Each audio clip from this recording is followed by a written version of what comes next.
हरे कृष्ण प्रभु दंडवत प्रणाम। हरे। ठीक है, हम लोग स्टार्ट करते हैं। ओम अज्ञानतिमिरन्धस्य ज्ञानाञ्जनशलाकया चक्षुरुन्मिलितं येन तस्मै श्रीगुरुवे नमः। श्रीचैतन्यमनोभीष्टं स्थापितं येन भूतले स्वयं रूपकदा मह्यं ददाति स्वपदान्तिकं।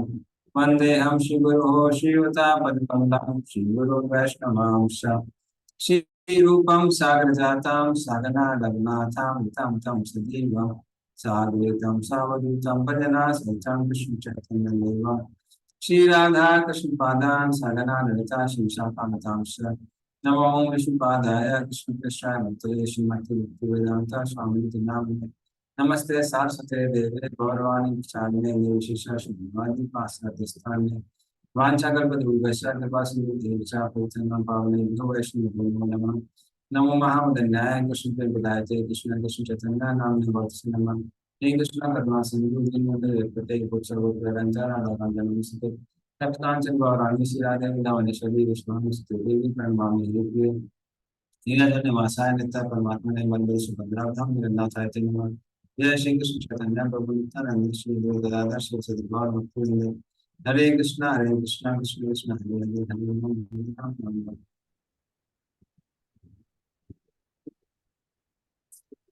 हरे कृष्ण। सुमे चतंडु वैवर्वी।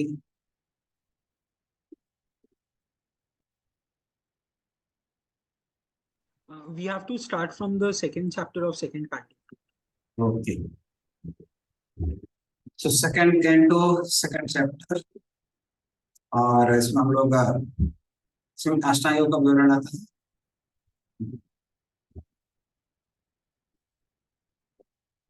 तो वो हम पढ़ेंगे, स्टार्ट करते हैं।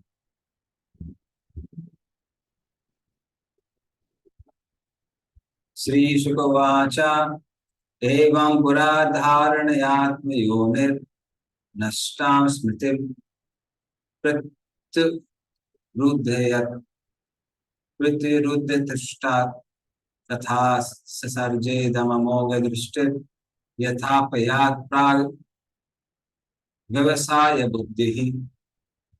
पढ़िए इसका अर्थ।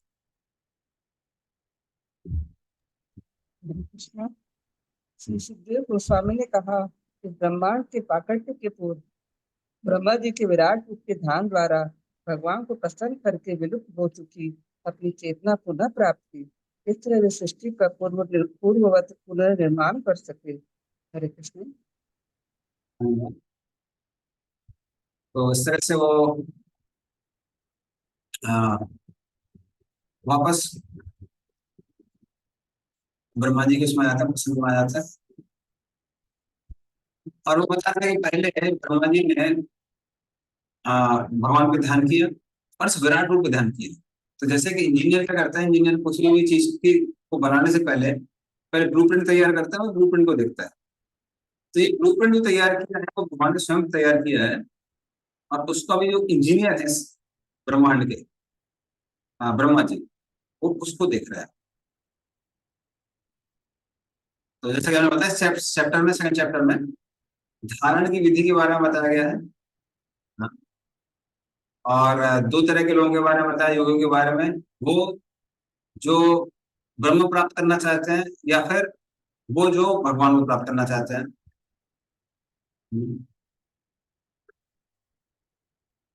तो इस तरह से ब्रह्मा जी प्रलय के समय क्या होता है, अपयात। हाँ, तो यथा अपयात प्राग, अर्थात विध्वंस के समय और प्रलय के समय ब्रह्मा जी भूल जाते हैं कि संसार की सृष्टि कैसे करनी है, और फिर भगवान क्या करते हैं, भगवान उनको फिर से ब्लूप्रिंट दिखाता है कि ब्रह्मा जी ऐसे सृष्टि करनी है आपको। और कुछ ब्लूप्रिंट जो कि विराट रूप है स्वयं, उनको देख के ब्रह्मा जी दोबारा सृष्टि करते हैं। नेक्स्ट श्लोक।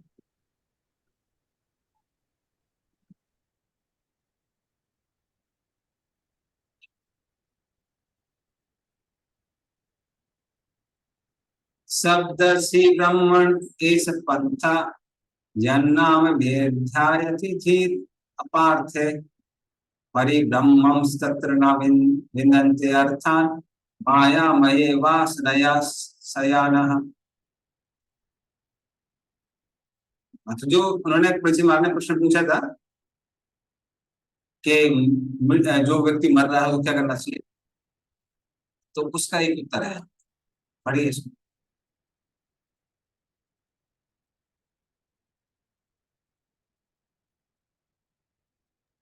इसका हरे अर्थ कृष्ण।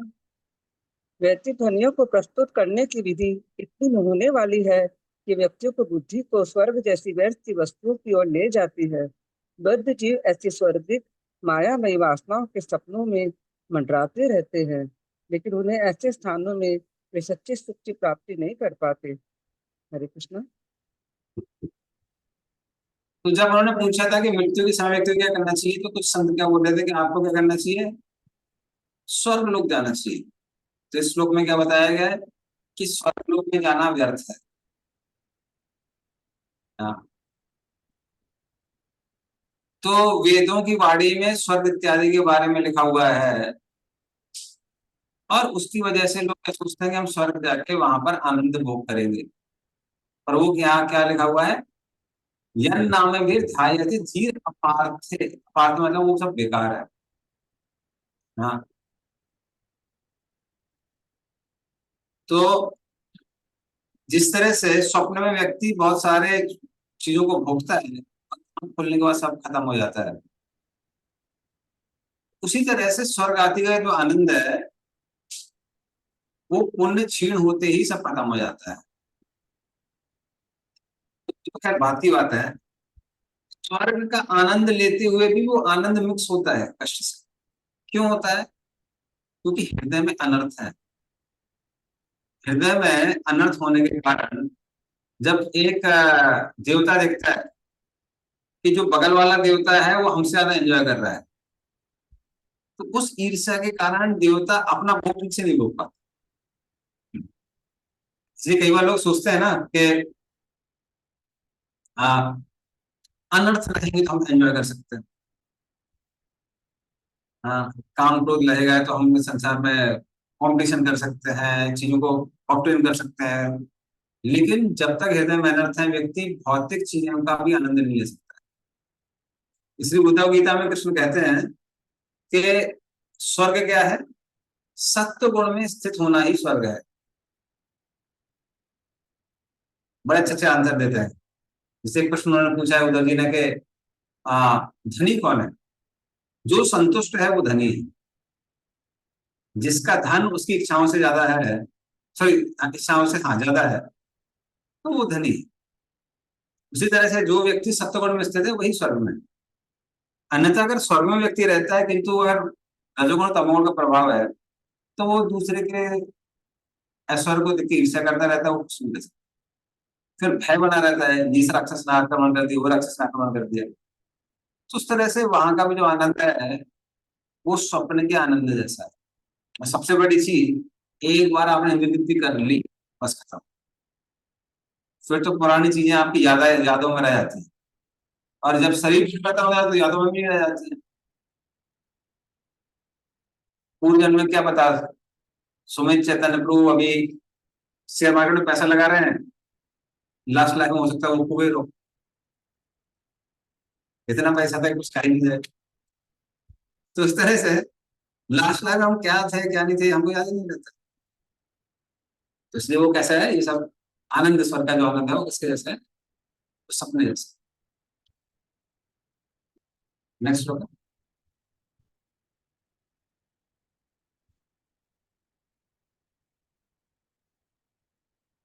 अतः तवेर्नाम असूयावदर्थः स्यादप्रमत्तो व्यवसाय बुद्धि सिद्धे अन्यथार्थे न यतेत तत्र परिश्रमं तत्र समीक्षमाणः। पढ़िए इसका अर्थ। अतएव प्रबुद्ध व्यक्ति को उपाधियों वाले इस जगत में रहते हुए जीवन की न्यूनतम आवश्यकताओं के लिए प्रयत्न करना चाहिए। उसे बुद्धिमत्ता पूर्वक स्थिर रहना चाहिए और अवांछित वस्तुओं के लिए कभी कोई प्रयत्न नहीं करना चाहिए, क्योंकि वह व्यवहारिक रूप में यह अनुभव करने में सक्षम होता है कि ऐसे सारे प्रयास कठोर श्रम के अतिरिक्त और कुछ नहीं होते। हरे कृष्ण। इसका तात्पर्य पढ़िए कोई, इसका तात्पर्य काफी प्रैक्टिकल दिया है प्रभुपाद ने।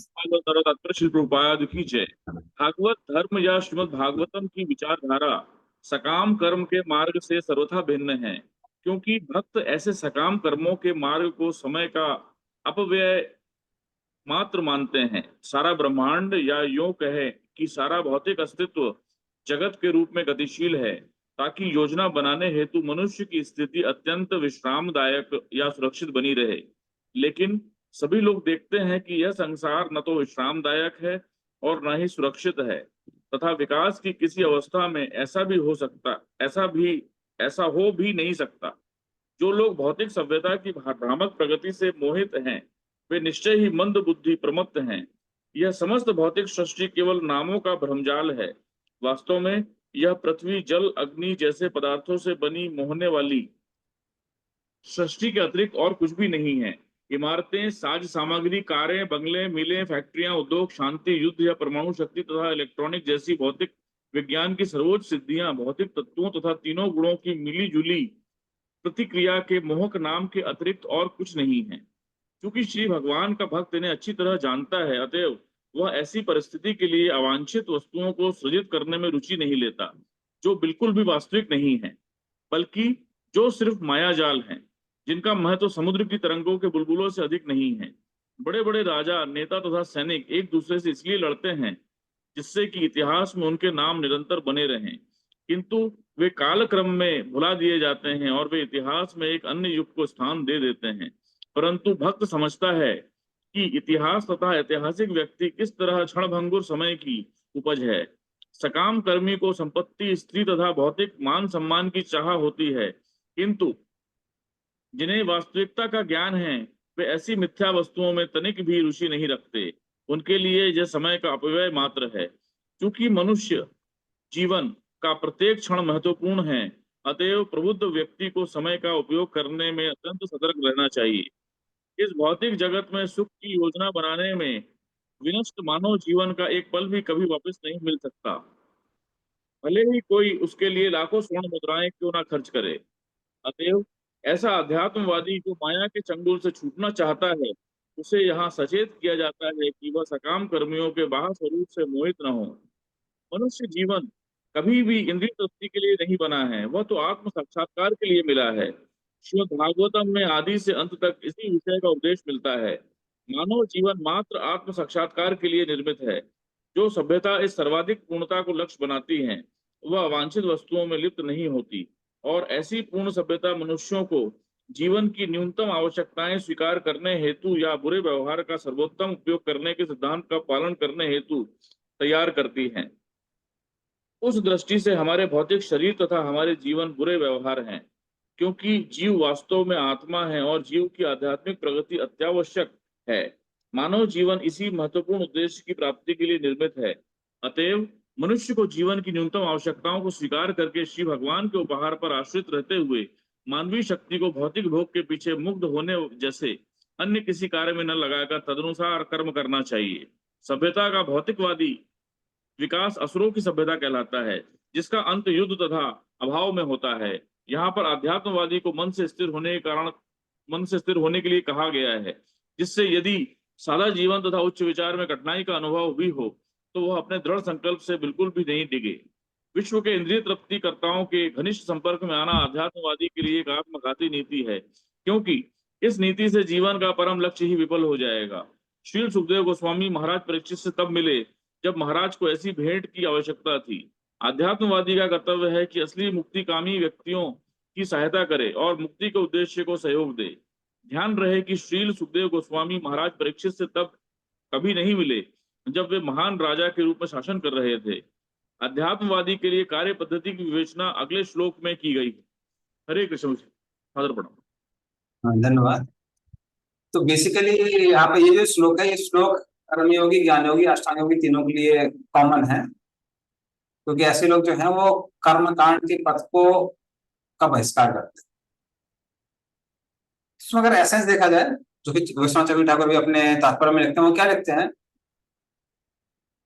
कि जितना हमारी आवश्यकता है उसके लिए जनरली बहुत स्ट्रगल नहीं करना पड़ता है। और प्रोपाल लिखते हैं कि अगर उसके लिए स्ट्रगल करना ही पड़ता है तो व्यक्ति को तैयार रहना चाहिए, इतना स्ट्रगल तो आवश्यक है। किंतु बहुत ज्यादा अपनी इच्छाओं को पूरे करने का हम प्रयास करेंगे तो सबसे बड़ी दिक्कत उसमें क्या होती है कि आपका जो मूल्यवान समय है वो व्यर्थ चला जाता है। और उसमें चक्रवर्ती पाल ने बहुत अच्छा उदाहरण दिया है, वो ये दिया है कि इस दुनिया में जनरली अगर आपको कुछ एक्सेस सक्सेस चाहिए, एक्सेस एच चाहिए, तो क्या करना पड़ता है, आपके जो सुपीरियर्स हैं या फिर धनवान लोग हैं उनका उनको बहुत मक्खन लगाना पड़ता है। वो मक्खन लगाने में बहुत टाइम चला जाता है। तो जिन भक्तों ने बाहर काम किया वो उनका भी ऑब्जर्वेशन होगा कि जो लोग अपने बॉस को बड़ा मक्खन लगाते हैं या फिर यहाँ अमीर लोगों से कॉन्ट्रैक्ट बनाते हैं, उनके साथ फालतू के काम करते हैं, टाइम वेस्ट करते हैं, वो लोग जनरली क्या होता है वो ज्यादा आराम से सक्सेस ले लेते हैं। फिर मैं कई लोगों ने सुना भी है, अरे प्रभु जी वो तो उसको चूना लगा रहा है, उसको लगा रहा है। तो जिन लोगों को धन कमाने की संसार का नियम है, तो जिनके पास धन आ जाता है, धन आने के बाद में व्यक्ति का सबसे बड़ी नीड हो जाती है वो होता है ईगो, ईगो सेटिस्फाई करना। और ऐसे लोग अगर आप ईगो सेटिस्फाई करेंगे तो आपको पोस्ट पोजिशन प्रमोशंस पैसा वैसा सब कुछ देंगे, उसमें बहुत टाइम चला जाता है। और ये सिर्फ गृहस्थों के साथ नहीं होता है, मंदिर के ब्रह्मचारी के साथ भी होता है। तो जो लोग कंपटीशन जाते हैं करने आते हैं, कई बार ये अमीर लोगों की सारी बकवास सुननी पड़ती है।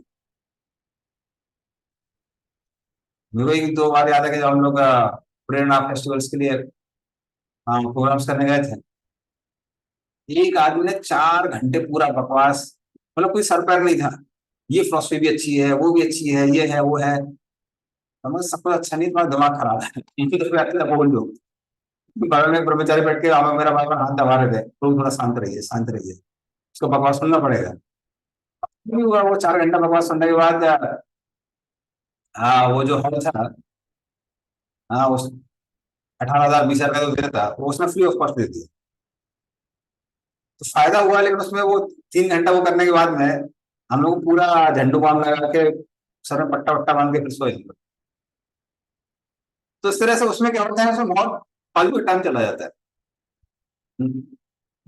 तो वो यहाँ पे क्लियरली दिया हुआ है, so what ever do the needful, इसको बोलते हैं जितना एक मिनिमम ड्यूटी का टाइम है, सो करके हम जितना सस्टेन कर सकते हैं करना चाहिए, और बाकी समय हम लोग आत्म साक्षात्कार में लगा सकते हैं। ओके, चलिए नेक्स्ट श्लोक।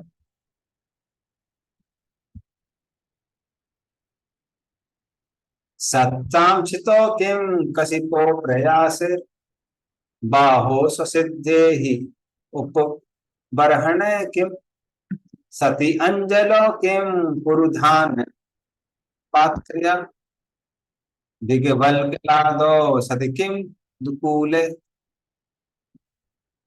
पढ़िए इसका अर्थ। आई विल डिटैचमेंट वाले वर्ड।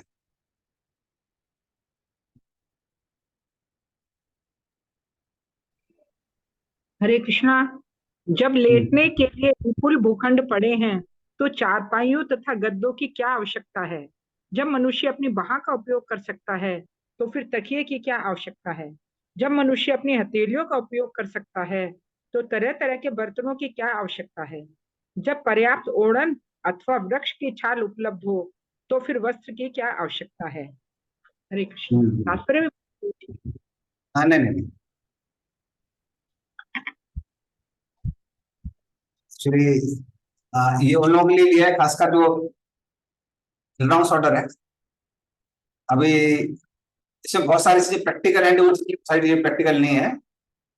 सर्दी के मौसम में अगर मान लीजिए आप ऐसे लेट जाएंगे ठंड में तो कुछ लोगों को बैकएक हो जाता है, कुछ हो जाता है। लेकिन इसे एसेंस हमको समझना है, समझना ये है कि जो चीजें हमारे लिए ऑस्टेटिस करना संभव है, उसके लिए अननेसेसरी चीजों को एक्यूमुलेट करने की जरूरत नहीं है।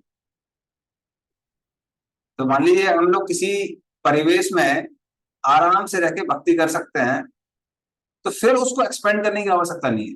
उसको फिर अगर हम लोग एक्सपेंड करेंगे तो पहली बात तो उसको चीजों को लाने में हमको मेहनत करनी पड़ती है, फिर उसके मेंटेनेंस में मेहनत करनी पड़ती है। हाँ, तो जैसे मान लीजिए किसी को कार की आवश्यकता नहीं है, मैं ऐसा नहीं बोला नहीं होनी चाहिए, जिन लोगों को आवश्यकता है वो ले सकते हैं, लेकिन मान लो किसी को आवश्यकता नहीं है, अगर वो लेके आता है तो आप जहां भी जाते हैं आपको पार्किंग के लिए जगह देखनी पड़ती है। अब जो टू व्हीलर वाला है उसको जरूरत नहीं है, वो तो आराम से कहीं भी लगा देता है, और पैदल है जो पैदल जाता है उसको तो बिल्कुल ही आवश्यकता नहीं है कोई पार्किंग। वो है, फिर उसके बाद में अगर कहीं पे, अगर आप पैदल जा रहे हैं तो कुछ पंचर होते ही नहीं है, आपका पैर भी पंचर हो गया तो कांटा निकाल दीजिए, फेंक दीजिए। साइकिल पंचर होती है तो फिर भी आप उसको ले जा सकते हैं। बाइक पंचर होती है, थोड़ी और मेहनत करनी पड़ती है, इतनी भारी बाइक होती है। अगर कार पंचर हो जाती है तो धक्का धक्का मार के भी कुछ नहीं। तो इस तरह से किसी भी चीज को एक तो लाने में दिक्कत होती है, फिर मेंटेन करने में। तो जिन लोगों को आवश्यक है उनको उसको वो अकोमोडेट कर सकते हैं, बट अगर आपकी आवश्यकता नहीं है तो फिर अननेसेसरी चीजों को एक्सपेंड नहीं करना चाहिए। So that is the main message, main message. Okay, Sumit Chetan को डिस्कनेक्ट हो गया।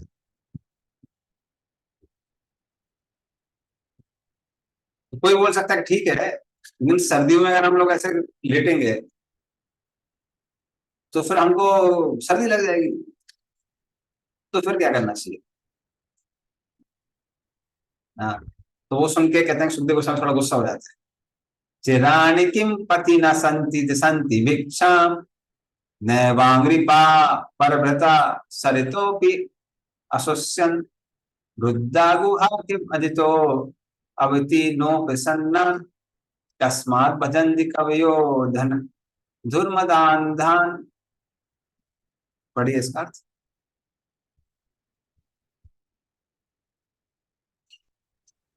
हरे कृष्णा।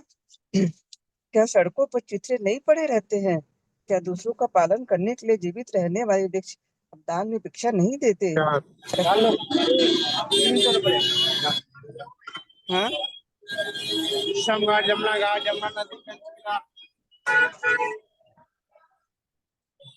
वो वृंदावन में माता जी, वो विराज पांडु है क्या वृंदावन में? हाँ, हरे कृष्ण।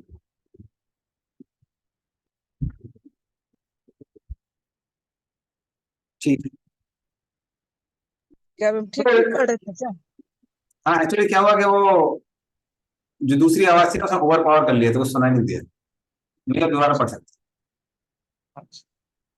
क्या सड़कों पर चित्रे नहीं पड़े रहते हैं? क्या दूसरों का पालन करने के लिए जीवित रहने वाले वृक्ष अब दान में भिक्षा नहीं देते? क्या सूख जाने पर नदियां अब प्यासे को जल प्रदान नहीं करती?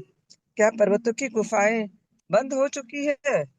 क्या सबसे ऊपर, क्या अब सर्वशक्तिमान भगवान पूर्ण शरणागत आत्माओं की रक्षा नहीं करते? तो फिर विद्वान मुनिजन उनकी चापलूसी क्यों करते हैं, जो अपनी गाड़ी कमाई की संपत्ति के कारण प्रमत्त हो गए हैं? हरे कृष्ण। हैं। तो इस हिसाब से देखा तो वो कंडेम कर रहे हैं, खासकर रिनाउंस ऑर्डर के लोगों को,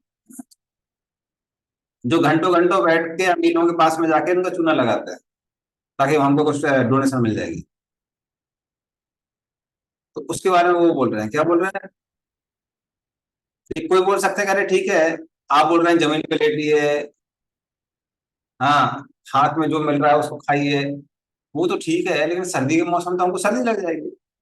तो वो क्या बोलते हैं कि अरे भाई, कई बार जो गर्म कपड़े होते हैं लोग ऐसे उसको लेके रस्सी में फेंक देते हैं, तो आप उसका उपयोग कर सकते हैं। कोई बोलता है अगर मुझे बहुत भूख लगी है, तो वो कहते हैं कि क्या पेड़ों ने फल देना चालू बंद कर दिया है, आप पेड़ों के फल खा सकते हैं। हालांकि कलयुग में गवर्नमेंट इतनी मूर्ख है कि वो कांटे वाले पेड़ लगाती है, कई बार फल फल वाले पेड़ नहीं लगाती है। बट वैदिक एज में क्या होता था कि वैदिक एज में फल वाले पेड़ लगाए जाते थे। जो कह रहे हैं वो तो खा के रह सकते हैं, तो आपको अन्य लोगों से मांगने की क्या आवश्यकता है? तो फिर वो बोलते हैं कि अरे ठीक है, लेकिन कम से कम पानी तो चाहिए ना हमको, पानी तो हमको मांगना ही पड़ेगा। तो वो कहते हैं कि क्या नदियां सारी सूख गई हैं, अब नदियों से पानी पी सकते हैं? फिर कोई बोल सकता है कि ठीक है, लेकिन कई बार ओले गिरते हैं, हिमपात होता है, तो कम से कम झोपड़ी तो बनानी चाहिए ना। तो नहीं, झोपड़ी बनाने की आवश्यकता नहीं है। क्या पर्वतों में कंदराएं, गुफाएं खत्म हो गई हैं जो जहां पे आप रह सकते हैं? बोलते अरे, पर्वतों में गुफाएं हैं, वहां तो शेर चीते हो सकते हैं। तो फिर वो आखिरी वाला बोलते हैं कि क्या भगवान विष्णु ने अपने भक्तों की रक्षा करना बंद कर दिया है कि आप शेर चीते से डर रहे हैं? तो क्यों भगवान विष्णु शेर चीते को भेजेंगे अपने भक्तों को खाने के लिए? तो आप चिंता मत करिए, भगवान पर निर्भर करिए और सिर्फ भगवान का भजन करिए। नेक्स्ट होगा।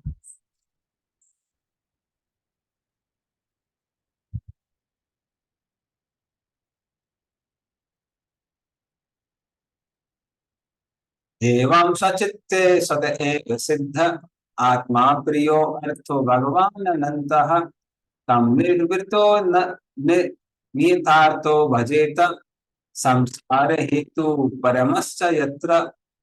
पढ़िए इसको।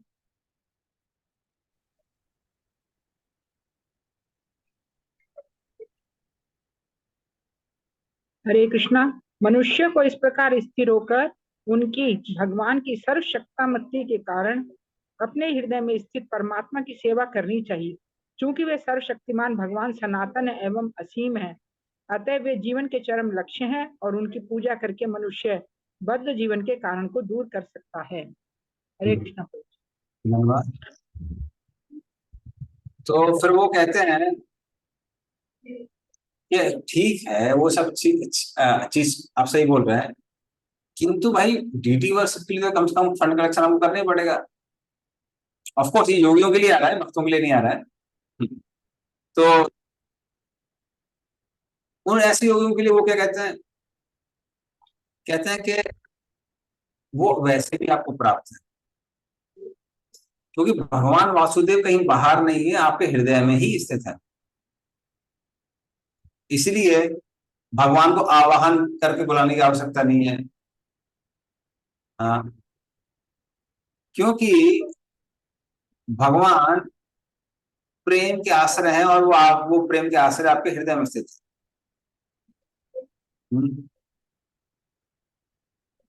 अतः उनको प्राप्त करना जीवन का लक्ष्य है, और वो लक्ष्य आपको वैसे ही प्राप्त हो गया, क्योंकि वो भगवान कहाँ है, वो हृदय में स्थित है।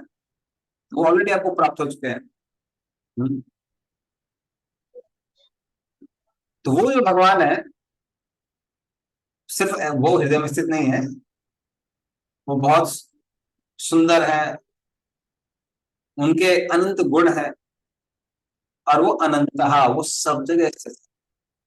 और जब वो सब जगह स्थित है, तो उनकी पूजा करना बहुत मुश्किल नहीं है। तो निर्वतः उनकी पूजा करके, उनका ध्यान करके भक्त पूर्ण रूप से कैसा रह सकता है, प्रसन्न रह सकता है।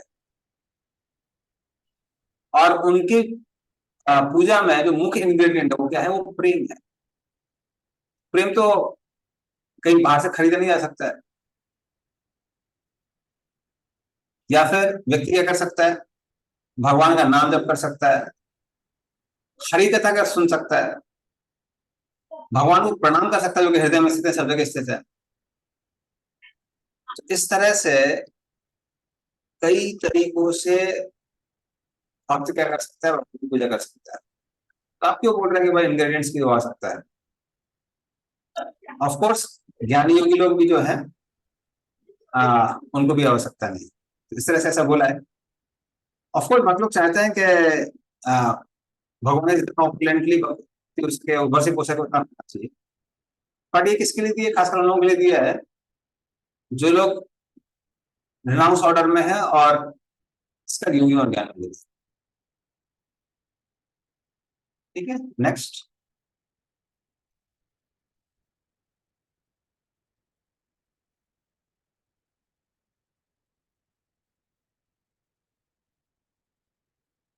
अस्तांति अनादृत्य परानुचिंता ऋते पशून् असतीं नाम कुर्यात् पश्यन् जनम् पतितं वैतरण्यां स्वकर्मजान् परितापान् सुषाणम्।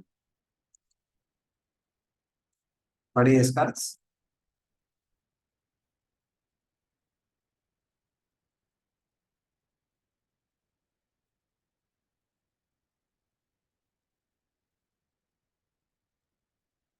निपट भौतिकवादी के अतिरिक्त ऐसा कौन होगा जो जन सामान्य को अपने कर्मों से मिलने वाले फलों के कारण क्लेशों की नदी में गिरते हुए देखकर भी ऐसे विचार की उपेक्षा करे और केवल क्षण भंगुर नामों को ग्रहण करे।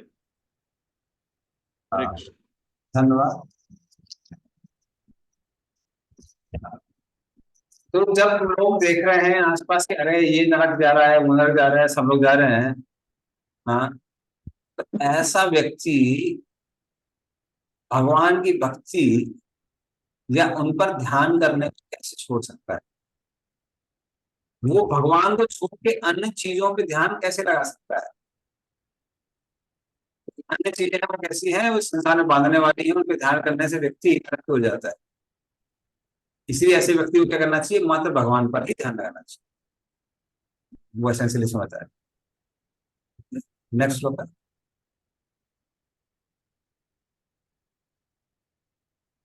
केचित् स्वादेहांतर हृदयावकाशे प्रादेश मात्रं पुरुषं वसंतम चतुर्भुजं कंजरथांग शंख गदाधरम धारणया स्मरन्ति। तो धारणास्त्र जो भगवान विष्णु है उनके बारे में बताया। पढ़िए इसका अर्थ और तात्पर्य। हरे कृष्णा।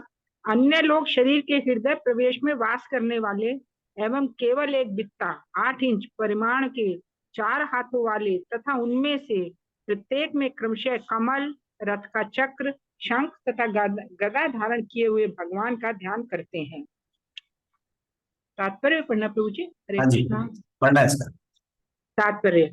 सर्वव्यापी भगवान प्रत्येक जीव के हृदय में परमात्मा रूप में वास करते हैं। अंतर्यामी परमात्मा रूपी भगवान के स्थानीय व्यक्तित्व का परिमाण बीच की उंगली से अंगूठे तक अर्थात एक बित्ता या लगभग 8 इंच माना जाता है। इस श्लोक में वर्णित भगवान का रूप जनार्दन कहलाता है, जो विभिन्न प्रतीकों से युक्त है। नीचे के दाहिने हाथ से लेकर ऊपर की ओर और वहां से लेकर नीचे के बाएं हाथ तक उनमें क्रमशः कमल, चक्र, गदा, शंख तथा गदा धारण किए हुए हैं।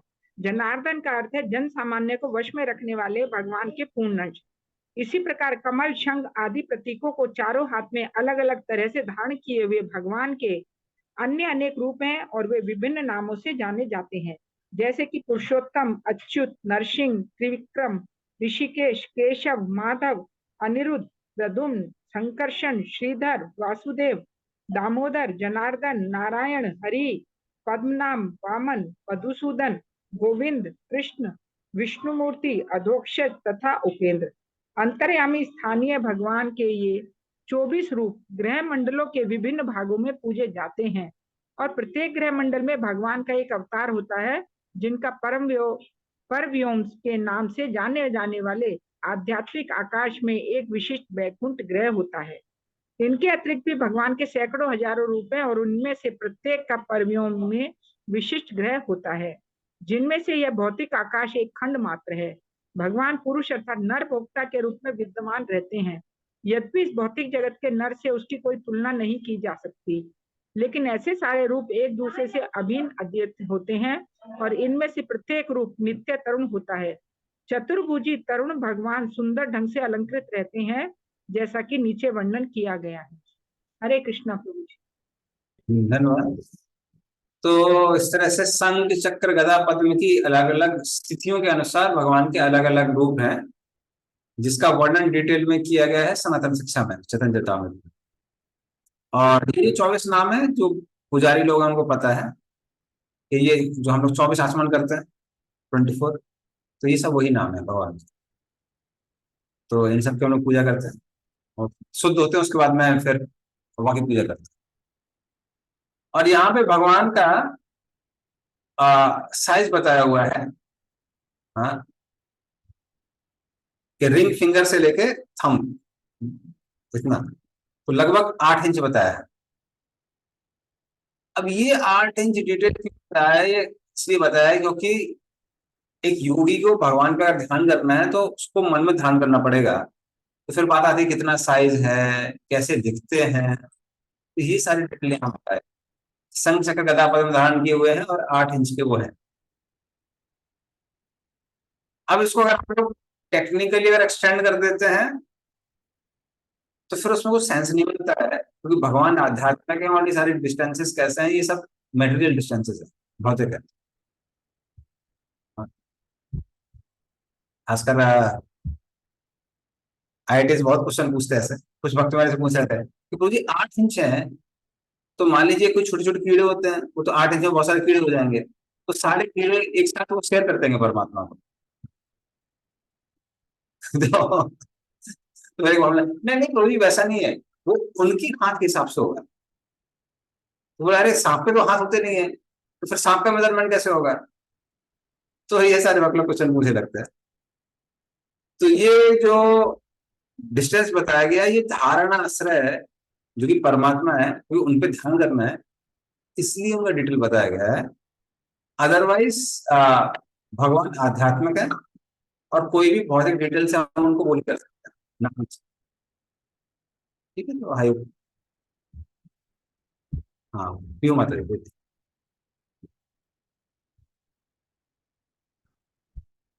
भगवत गीता में बताया कि 1000 part of the upper hair, portion of the hair. तो फिर मतलब वो भी तो आध्यात्मिक है सोल, तो हाउ डू वी कनेक्ट? वो भी मतलब जस्ट कंटेम्पलेशन के लिए बताया गया है वहां पर। हाँ जी, मतलब उसको बेसिकली दैट इज इंडिकेट, वो इंडिकेट कर रहा है कि वो इतनी छोटी है एज यू एक्सप्लेनिंग आत्मा अबाउट दिस। कि आप उसको देख नहीं सकते, वो इंडिकेटर है। वरना कोई बोलेगा कि ठीक है हम एक ऐसा माइक्रोस्कोप बनाएंगे कि जहां हमको छोटी छोटी चीजें दिखाई दे रही है, तो वो आत्मा दिखाई दे रही है। तो आप कितना भी अच्छा माइक्रोस्कोप क्यों ना बना लें, वो हम नहीं देख सकते। जैसे आजकल रिसेंटली कुछ न्यूज आई थी कि they're almost able to see atom, उस माइक्रोस्कोप वगैरह आए हैं जिससे आप एटम ऑलमोस्ट देख सकते हैं। कुछ फोटोग्राफ्स बहुत पब्लिश हुई थी अभी रिसेंटली, जस्ट 1-2 वीक्स पहले। तो अगर आपको इतना छोटा भी मिल गया तो भी आत्मा को नहीं देख सकते। ठीक है, नेहा माता जी। हुआ है। हाँ हाँ बोलिए, माता जी कंटिन्यू हो रहा है कुछ, बोलिए। प्रभु जी ये बड़ा है ना एक्चुअली माता जी आपकी आवाज मुझे ब्रेक हो रही है, पता नहीं और लोगों को भी हो रही है, तो संभव सुना नहीं देता।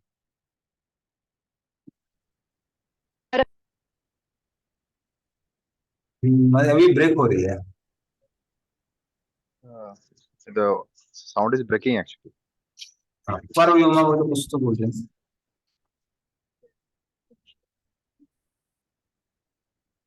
मैं क्वेश्चन स्पेकुलेट नहीं करना चाहता हूँ वर्ड से। didn't get it. हाँ, अभी आ रही है, अभी आ रही है। जैसे आपको सुनाई नहीं दिया क्या? हरे कृष्णा, वो इंटरनेट। अरे मुझे अभी आ रही है आवाज? May be some issues with the network. Mataji, your voice is very low actually. If you could just speak little louder now, then it would be better. I think she has some internet problem. Hi, so Prabhu clear now? हाँ yes yes माता जी। हाँ प्रभु जी, I was saying कि वो paravyom क्या है, मुझे थोड़ा समझ नहीं आया. Can you just explain a bit on that? अच्छा, पराव्योम मतलब स्पिरिचुअल स्काई। स्पिरिचुअल स्काई में जो वैकुंठ प्लैनेट्स हैं, वो वैकुंठ प्लैनेट्स में भगवान के ये 24 रूप रहते हैं। Okay. उसके बारे में प्रभुपाद ने बताया, क्योंकि उनके देखिए अगर, ठीक है मैं मैथमेटिक्स में नहीं आना चाहता, लेकिन 4 वो है ना हाथ, तो भगवान के 4 हाथ हैं, और चारों हाथ में अगर हम लोग पोजिशन चेंज करते हैं तो 24 आ जाता है। जो लोग परमुटेशन कॉम्बिनेशन यूज करते हैं वो लोग निकाल सकते हैं। Okay, तो इस तरह से paravyom spiritual sky. I think that much is enough for right now. Okay. Yeah. Thank you, Prabhu. So these all these forms they occupy each of these 24 like the different planets in the spiritual world. Thanks, Prabhu. Yes, Neha Mata. प्रभु जी, जब स्वरूप सिद्धि होती है तो आत्मा तो आध्यात्मिक है, जैसे हमारा भौतिक शरीर का एक स्वरूप है। तो स्वरूप सिद्धि के समय वो one is we come to know our relationship with the Lord, the rasta in which we have the relation with the Lord. और उसके अलावा स्वरूप सिद्धि का कोई और अर्थ है? ऐसी स्वरूप सिद्धि की मीनिंग अलग अलग होते हैं। जैसे जो लोग ब्रह्मवादी होते हैं उनके लिए स्वरूप सिद्धि is that I am part of effulgence of the Lord. मतलब वो ऐसा नहीं है, वो क्या है कि हम ब्रह्म बन गए हैं, हम ब्रह्मास्मि, हम शरीर नहीं है, हम आध्यात्मिक है, हम ब्रह्म का एक हिस्सा है। वो उनके लिए स्वरूप सिद्धि है। भक्तों के लिए स्वरूप सिद्धि क्या है? मैं कौन हूं, भगवान कौन है, और मेरा पर्सनल जो इटर्नल रिलेशनशिप भगवान के साथ में वो क्या है, तो फिर उसको स्वरूप सिद्धि कहते हैं। तो स्वरूप सिद्धि के अलग अलग मीनिंग होते हैं, एक ब्रह्मवादी के लिए और एक भक्त के लिए। लेकिन कोई डिस्क्रिप्शन नहीं होता हमारे स्वरूप का, वैसे जैसे हम लोग का भौतिक एक रूप होता है वैसे नहीं, बस संबंध क्या है, हम कौन है, नहीं, भगवान हम कौन है मतलब हमारा पूरा रूप हमको पता होगा। हाँ, लेकिन रूप मतलब कि वात्सल्य रस में रूप है या वैसे नहीं, या सब कुछ, इवन डिटेल्स। ओ अच्छा, ओके। जैसे अभी आप आईने में अपना सर वो देख सकती हैं, फेस देख सकती हैं, हाँ। हम सब लोगों का फेस देख सकते हैं यहाँ पे। तो उसी तरह से व्यक्ति अपने आप को पूर्ण रूप से देख सकता है, भगवान को देख सकता है, और बाकी भक्त लोगों को देख सकता है। मतलब पेड़ हैं तो खुद को हम स्वरूप सिद्धि के समय देख पाएंगे कि हम एक पेड़ हैं। हाँ जी, हाँ जी। ओके, हाँ। जैसे ये रघुनाथ दास गोस्वामी का एक बार पेट खराब हो गया। तो पेट खराब हो गया तो लोग बोले क्या हुआ क्या हुआ, वो वैद्य को लेके आए। तो वो बोले कि इन्होंने बहुत स्वीट राइस खाया है। तो सारे भक्त लोग गुस्सा, बोले अरे वो 3 दिन में एक द्रोण वो लेते हैं, छाछ लेते हैं, आप बोल रहे हैं कि उन्होंने स्वीट राइस खाया है। तो रघुनाथ दास गोस्वामी ने एक्सेप्ट किया, मैंने स्वीट राइस खाया। तो उन्होंने बताया कल रात को बहुत बड़ी फिश थी गोलोक वृंदावन में, वहां बहुत ज्यादा खा लिया था, इसलिए वो लूज मोशन हो गया। तो इस तरह से वो शरीर में रह के भी वो क्या है, वो दूसरे आइडेंटिफिकेशन का अलग होता है। हम लोग आइडेंटिफाई कर अपने बॉडी से, वो यहाँ से आइडेंटिफाई करने के वहां से आइडेंटिफाई करते हैं। तो उसको हम लोग ट्रू ईगो बोलते हैं। ओके, हाँ, थैंक यू। नेक्स्ट लोग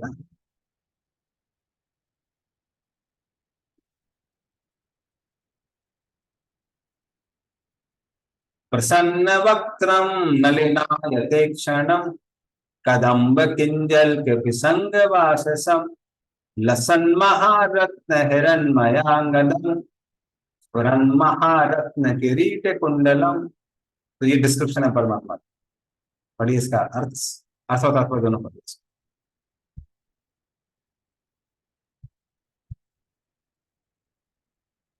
तात्पर्य से होंगे अर्थ।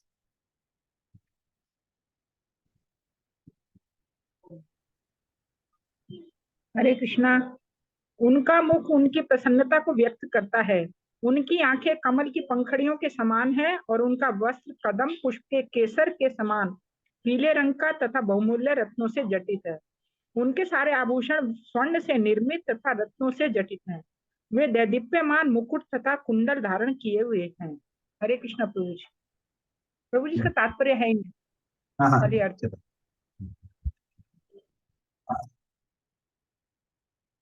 तो क्या इसको बताने से पहले मैं वो बता देता हूँ। तो धारण, तो जो धारणास्त्र है परमात्मा का, परमात्मा रूप, उनका डिटेल यहाँ दिया हुआ है। तो जो योगी होते हैं वो 4 अलग अलग टाइप के होते हैं, जो जिनका धारणास्त्र अलग अलग होता है। कुछ योगी होते हैं वो मात्र प्राणवायु और मन पे ही कंसंट्रेट करते हैं। और भागवतम में ऐसे लोगों को कंडेम किया गया है, कहते हैं ये बकवास है। तो आप सिर्फ आज नहीं, पहले भी बहुत लोग थे वो जो ऐसे धारणा से बनाया करते थे, लेकिन भागवतम में उसको कंडेम किया था कि ये बेकार धारणा से है, कोई काम का नहीं। दूसरे कौन से हैं? दूसरे हैं जो भगवान के विराट रूप पर ध्यान करते हैं, और जब, जैसे हम लोगों ने उसमें देखा था चार्ट में, उसके बाद में जब उनका हृदय शुद्ध हो जाता है तो वो गर्भोदक्ष विष्णु या फिर में से किसी एक परमात्मा पे ध्यान करते हैं। तो ये दूसरे तरह के हो गए। तो वो क्या, उनका धारणा से क्या, उनका धारणा से जो है वो तीसरे स्कंद में दिया हुआ है, 3rd कैंटो में। क्योंकि परमात्मा तीनों हो सकता है, गर्भोदक्ष विष्णु, कर्णोदक्ष विष्णु, शिरोदक्ष विष्णु। तो कुछ लोग गर्भोदक्ष विष्णु को बनाते हैं, उनके बारे में 3rd canto 8th chapter verse number 23 इसमें उनका डिटेल दिया हुआ है कि कैसे वो शेष नाग की सैया में बैठे हुए हैं, मृणाल गौराग यथ शेष भोगा। उनका जो रंग है, वो जो शेष है वो किसके जैसे है? एकदम सफेद है। वो जो भगवान है वो प्रलय के सागर में बैठे हुए हैं, प्रलय के पानी में बैठे हुए हैं। अनंत शेष छात्र जैसे उनके सर पे है। अनंत शेष के जो सर में अलग अलग मणियां हैं वो अंधकार को हटा रही है। तो ये जो इस तरह से वो भी एक तरह के परमात्मा है। तो कुछ लोग उन पे ध्यान करते हैं। पहले किस पे करते हैं? पहले करते हैं रूप पे और फिर करते हैं गर्भोदक्ष विष्णु। तीसरे तरह के जो योगी होते हैं वो व्यष्टि विराट ना, तो उन पर ध्यान करते हैं जो भगवान का विराट रूप है। पहले विराट रूप पे ध्यान करते हैं, फिर व्यष्टि विराट जो है, जो हृदय में स्थित है, वो उन पे ध्यान करते हैं। तो जिनको हम शिरोदक्ष विष्णु भी कहते हैं उन पे ध्यान करते हैं, जिनका डिटेल यहाँ दिया हुआ है। और जो चौथे तरह के योगी होते हैं उनका हृदय शुद्ध होता है, तो डायरेक्टली हृदय में जो परमात्मा है उन पे ध्यान करते हैं।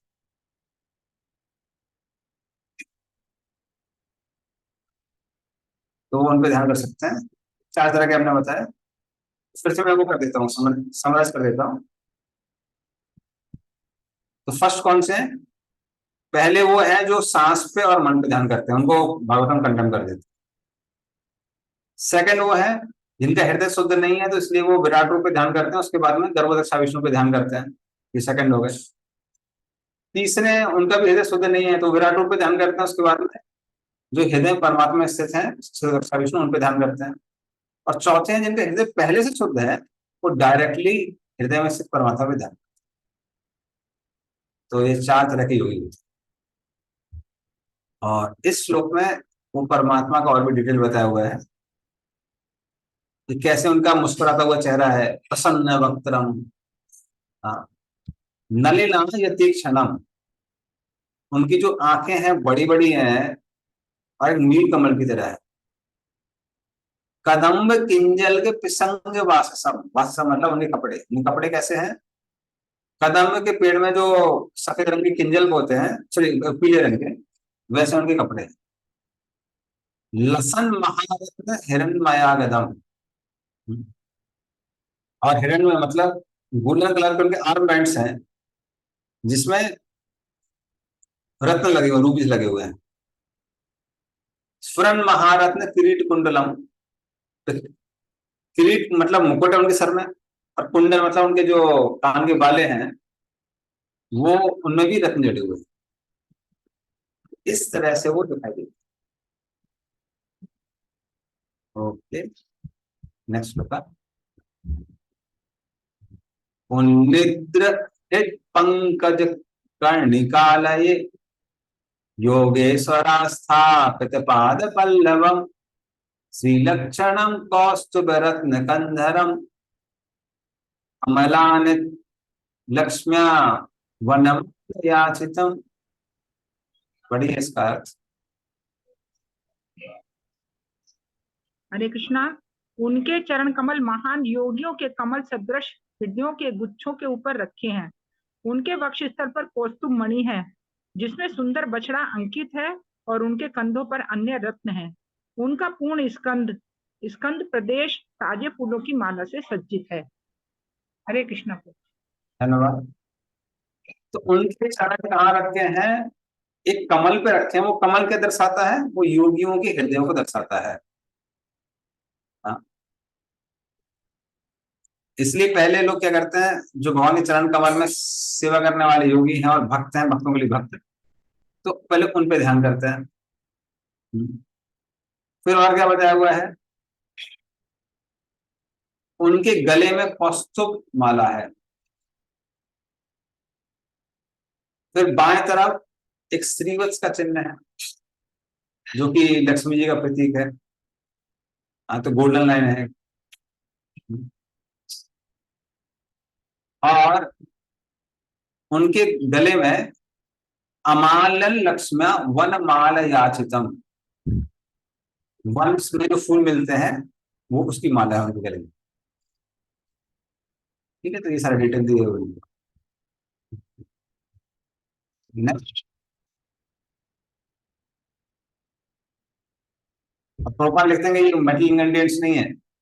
अगर ये मेटल इंग्रेडिएंट्स होते तो वो भगवान जो स्पिरिचुअल वर्ल्ड में स्थित हैं उनके बारे में क्यों दिया होता? तो ये भौतिक नहीं है, ये आध्यात्मिक ही है। विभूषितम में कलयांगु लिए के महाधने नूपुर कंकणादि भी स्निग्धामला कुंचित नील कुंतल विरोचमानानन आस पेशलम। पढ़िए इसका। उनकी कमर अलंकृत करधनी से भली भांति सुशोभित है और उनकी अंगुलियों में बहुमूल्य रत्नों से जटित अंगूठियां हैं। उनके नुपुर, उनके कंकण, उनके घुंघराले, नीले रंग की आभा वाले चिकने बाल तथा उनका सुंदर मुस्कान युक्त मुख, ये सभी अत्यंत सुहावने हैं। हरे कृष्णा प्रभु जी। तो इस तरह से उनके कमर में एक बेल्ट है, अंगूठियां हैं उनकी, पायलें हैं, हाथ में कड़े हैं उनके, और उनका जो चेहरा है, मुखमंडल है, स्निग्धामला कुंचित नील कुंतल है, तो बहुत आकर्षक है। उनकी घुंघराले बाल हैं जो नीचे आते हैं, और उनकी सुंदरता में थोड़ा भी कुछ ऐसा नहीं, कुछ त्रुटि रह गई।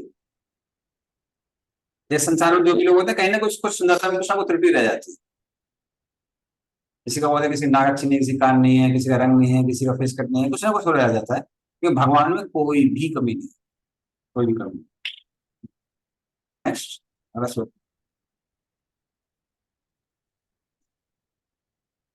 अधीन लीला हसिते क्षणोल्लसत् भ्रूभंग संसूचित भूरि अनुग्रहम् ईक्षेच चिंतामयमेनमीश्वरम् यावन्मनोधारणयावतिष्ठते। पढ़िए इसका। हरे कृष्णा। भगवान की भव्य लीलाएं तथा उनके रहस्यमय मुख की उल्लासमय चित्रण उनके व्यापक वरदानों के संकेत हैं।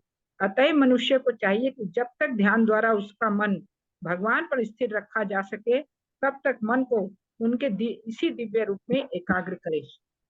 हरे कृष्ण प्रभु। तो इस तरह से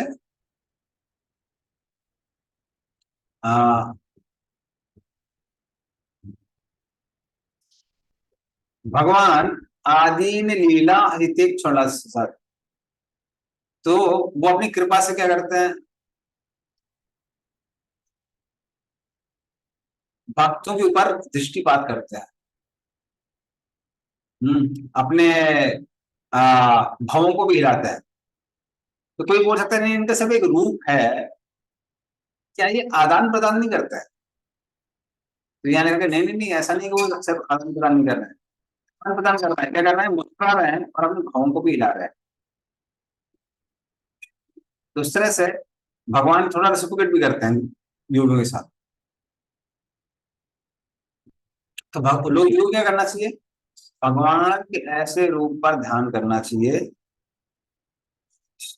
तो यावन मनु धारण या अवस्थित, तो ये इस रूप पर उनको उनको धारणासरा बनाना चाहिए, उस पर ध्यान करना चाहिए। ठीक है, नेक्स्ट।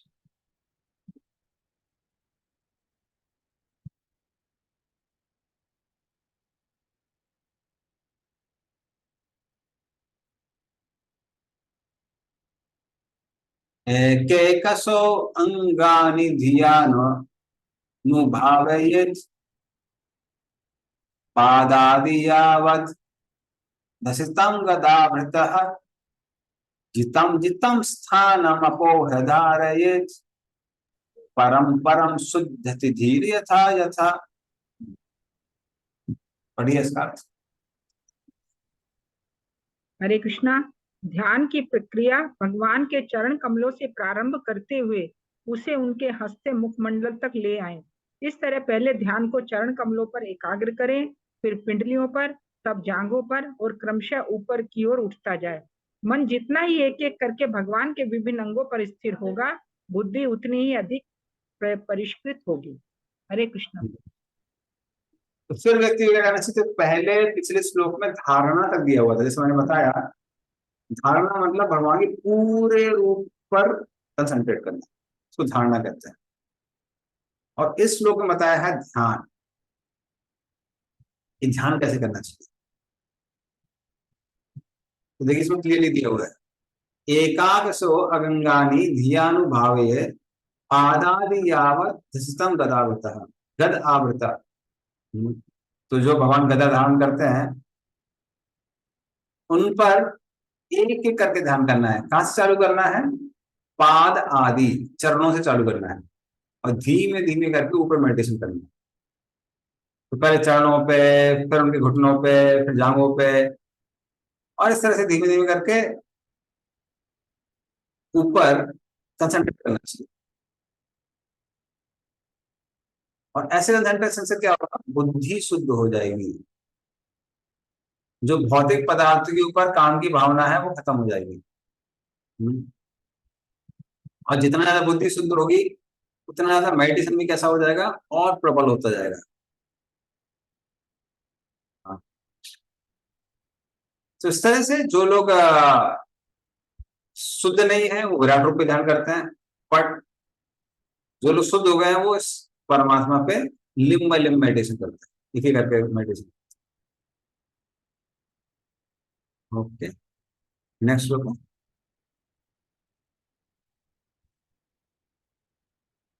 यावन्न जायेत् परावरे अस्मिन् विश्वेश्वरे द्रष्टरि भक्ति योगः तावत् स्थवीयः पुरुषस्य रूपम् क्रियावसाने प्रयता स्मरेत। पढ़िए इसका अर्थ। हरे कृष्णा। जब तक स्थूल भौतिकतावादी व्यक्ति दिव्य तथा भौतिक दोनों ही जगतों की दृष्टा परमेश्वर की प्रेमा भक्ति विकसित ना कर लें, तब तक उसे अपने कर्तव्यों को पूरा कर लेने के बाद भगवान के विराट रूप का स्मरण या ध्यान करना चाहिए। हरे कृष्णा। धन्यवाद। तो क्लियर दिया हुआ है कि जब तक व्यक्ति की बुद्धि शुद्ध नहीं है, चेतना शुद्ध नहीं है, उसको किस पे ध्यान करना चाहिए, विश्वेश्वरे, विराट रूप पे ध्यान करना चाहिए। तावत् स्थवीय पुरुषस्य रूपा, तो ये जो ग्रॉस फॉर्म है विराट रूप का, उस पर ध्यान करना चाहिए। क्योंकि ये जो भगवान का विराट रूप है, इन पर ध्यान करने में उसके लिए जिसका मन शुद्ध नहीं उसके लिए आसान भी है, और क्योंकि वो भगवान से कुछ कनेक्शन देख पा रहा है उनका, उससे वो व्यक्ति शुद्ध भी हो जाता है।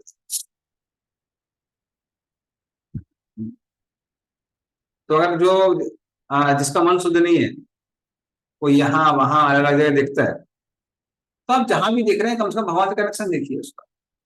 ये विराट कोट का ये पार्ट है, ये विराट कोट का वो पार्ट है, ये विराट कोट का वैसा पार्ट है। तो ऐसे करते करते करते करते करते धीमे धीमे करके भगवान पे ध्यान चले जाए, या फिर मन कैसा हो जाएगा, शुद्ध हो जाएगा। Next,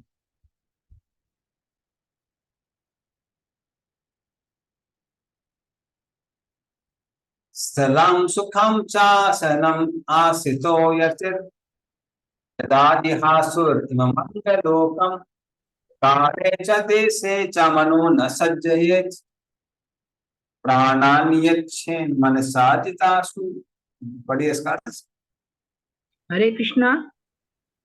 हे राजन, जब भी योगी मनुष्यों के इस ग्रह को छोड़ने की इच्छा करे तो वह उचित काल या स्थान की तनिक भी इच्छा ना करते हुए सुविधा पूर्वक अविचल भाव से आसन लगा ले और प्राणवायु को नियमित करके मन द्वारा अपनी इंद्रियों को वश में करे। हरे कृष्णा प्रभु जी। हाँ, तो ये खास का श्लोक किसके लिए आया है? ये भक्ति मिश्र योगी के बारे में आया है कि जब भी उसको शरीर छोड़ना है तो उसको ये नहीं देखना चाहिए कि उत्तरायण है दक्षिणायन है, जो डिटेल बताते हैं कृष्ण भगवान भगवद गीता। क्योंकि एक ऐसा योगी खासकर जो भगवान पे ध्यान करने लगा है, उसके लिए समय स्थान अर्थात परफेक्शन दे देता है। जो उसका भगवान पे ध्यान है वो ही पर्याप्त है। नहीं उसे क्या करना चाहिए? प्राणान प्राणान नियच्छेन मनसा जितासु, इंद्रियों पे संयम करना चाहिए। हाँ, और इंद्रियों पे संयम करके भगवान पे ध्यान लगाना चाहिए। नेक्स्ट श्लोक है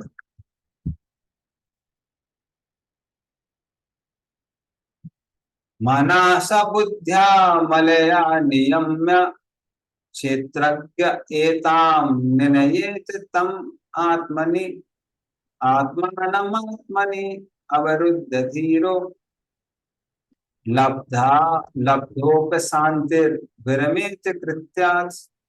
पढ़िए इसको। तत्पश्चात योगी को चाहिए कि वह अपनी विशुद्ध बुद्धि के द्वारा अपने मन को जीवात्मा में तदाकार करे और फिर जीवात्मा को परम आत्मा में विलीन कर दे। ऐसा करने के बाद पूर्णतः तुष्ट जीव तुष्टि की चरम अवस्था को प्राप्त होता है, जिससे वह अन्य सारे कार्यकलाप बंद कर देता है। हरे कृष्णा प्रभु जी। तो ये बेसिकली कंसंट्रेशन की विधि है कि मन को वो व्यक्ति लीन करता है बुद्धि में, बुद्धि को लगाता है जीव में। बुद्धि को जीव में लाने का मतलब क्या है कि अभी आपका सारा आइडेंटिफिकेशन है, डिस्क्रिमिनेशन, वो किसके हिसाब से हो रहा है, क्या आत्मा से संबंधित है क्या नहीं है। फिर वो जीव को किस में लगाता है? जीव को उस शुद्ध जीव में लगाता है जिसका इस भौतिक जगत से कुछ लेना देना नहीं है, वहां कंसंट्रेट करता है। और फिर वो कंसंट्रेशन में ही जीव को किसमें मर्ज कर देता है? ब्रह्म में, जिसमें बहुत सारे जीव हैं और उसमें सब एक ही जीव है। इस तरह से क्योंकि चेतना इन सब चीजों से हट जाती है, इसी लब्धों पे शांति ही। हाँ, तो उसका इस भौतिक जगत से कुछ लेना देना नहीं होता है। पूर्ण रूप से अभी उसका कंसंट्रेशन किसमें हो जाता है? ब्रह्म में हो जाता है।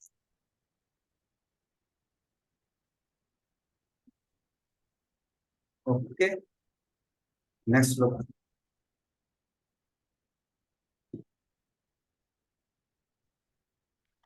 नायत्र कालो अनिमिषां परः प्रभुः कुतोनु देवा जगतां शिरे नायत्र सत्त्वं न रजस्तमश्च न वै विकारो न महान् प्रधानम्। पढ़िए इसको। हरे कृष्णा। उस लब्धोप शांति की दिव्य अवस्था में विनाशकारी काल की सर्वोपरिता नहीं रह पाती, जो उन देवताओं का भी नियामक है, जिन्हें संसारी प्राणियों के ऊपर शासन करने की शक्ति प्रदान की गई है। तो फिर स्वयं देवताओं के विषय में तो कहना ही क्या। इस अवस्था में न तो भौतिक सतोगुण, रजोगुण या तमोगुण रहते हैं, न ही मिथ्या अहंकार, न भौतिक कारणम अथवा न भौतिक प्रकृति ही रह पाती है। हरे कृष्ण। तो इस तरह से वो व्यक्ति को, उस व्यक्ति को कोई भी डिस्टर्ब नहीं कर सकता है, ना ही देवता कर सकते हैं, ना ही संसारिक कोई भौतिक वस्तुएं कर सकती हैं, ना काल कर सकता है, बल्कि इस संसारिक गुण इत्यादि भी नहीं कर सकते हैं, क्योंकि उस ब्रह्म का इस भौतिक गुण, अहंकार, इन सब में जो बदलाव होते हैं, महातत्व, इन सब से कुछ भी लेना देना नहीं। तो ये कोई भी चीजें इस व्यक्ति को अभी डिस्टर्ब नहीं कर सकती।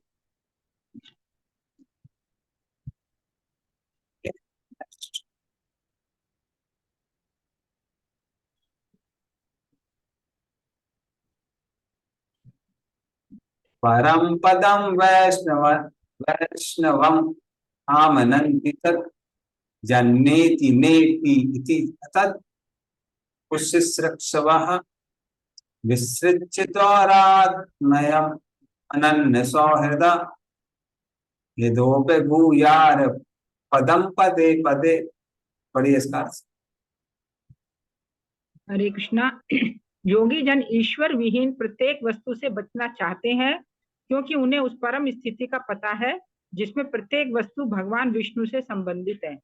अतः वह शुद्ध भक्त जो कि भगवान से पूर्ण ऐक्य रखता है, जटिलताएं उत्पन्न नहीं करता, अपितु भगवान के चरण कमलों को हृदय में धारण करके उनकी प्रत्येक क्षण पूजा करता है। हरे कृष्ण प्रभु जी। तो क्यों भाई, क्या कारण है कि जो ब्राह्मण है, जो कि भगवान विष्णु का क्या है, निराकार रूप है, वैष्णवम पदम, तो उस वो तीनों गुणों से क्यों उसका कुछ लेना देना नहीं है? तो ये क्या लिखा हुआ है, क्योंकि भगवान विष्णु और उनका जो ब्रह्म है, ब्रह्म तेज है, ये सबके सब प्रकृति से ऊपर है, परम। और क्योंकि उस व्यक्ति ने क्या किया है, भगवान के इस निराकार रूप को प्राप्त कर लिया है, वैष्णव पदम, तो इसलिए वो तीन गुणों से व्यक्ति प्रभावित नहीं होता है।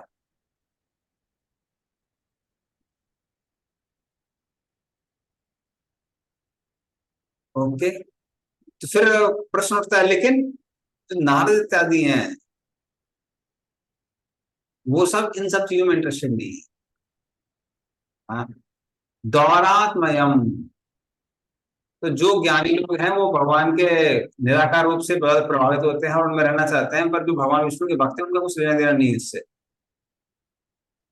अनन्य सौहृदा, विष्णु छोड़ के अन्य चीजों से उनको लेना देना है ही नहीं। तो जो योगी लोग हैं वो भगवान विष्णु के चरणों को अपने हृदय में रखते हैं, उसको सब कुछ मानते हैं, लेकिन जब वो ब्रह्म पे ध्यान करते हैं जो कि भगवान निराकार रूप है, तो अतत वो इतनी जो मूल्यवान चीजें हैं भगवान के चरण कमल, उनको त्याग देते हैं। हाँ, तो इस तरह से वो जो योगी लोग हैं उनको मूर्ख कहा गया है, जो लोग भगवान को छोड़ देते हैं। जो बुद्धिमान योगी हैं वो नहीं छोड़ते हैं। तो उसपे वो क्या करते हैं, अपने ध्यान को हटा के भी किस पे कर लेते हैं, ब्रह्म पे ध्यान करने लगता है। और जब वो पूरा साक्षात्कार होता है, वो ब्रह्म में उनका पूरा ध्यान चला जाता है। अभी भी एक चीज बची हुई है, वो क्या बची हुई है, अभी तक फिजिकली वो ब्रह्म पे नहीं पहुंचे, ये सबका सब मेडिटेशन में चल रहा है। तो फिजिकली ब्रह्म में कैसे पहुंचते हैं वो नेक्स्ट लोग में आते हैं, तो वो हम नेक्स्ट टाइम डिस्कस करेंगे। इतनी हमारा कोई क्वेश्चन है इसी के नाम से। Yes, state labdhu pashanti, is it like a synonymous of Shuddh Sattva, Prabhu? How do we understand the difference between the two?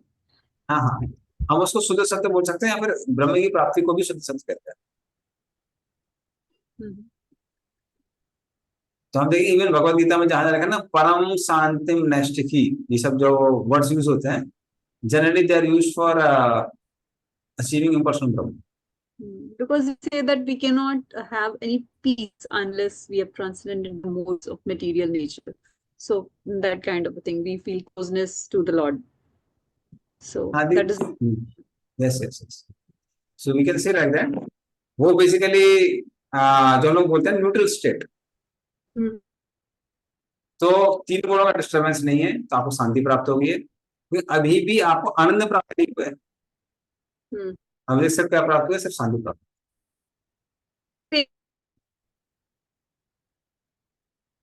ठीक है, थैंक यू। थैंक यू, हरे कृष्ण। ठीक है, हम लोग एंड करेंगे और नेक्स्ट टाइम क्लास हमारा रेगुलर टाइमिंग से करेंगे 12 o'clock से। धनरा श्रीमद् भागवतम की जय। शुद्ध वांछा कल्पवृक्षा कृपा सिंधु देशा पतितनां पावनेभ्यो वैष्णवेभ्यो गोपाल की। Guruji, please be there now. हाँ, Please be there now, Prabhu.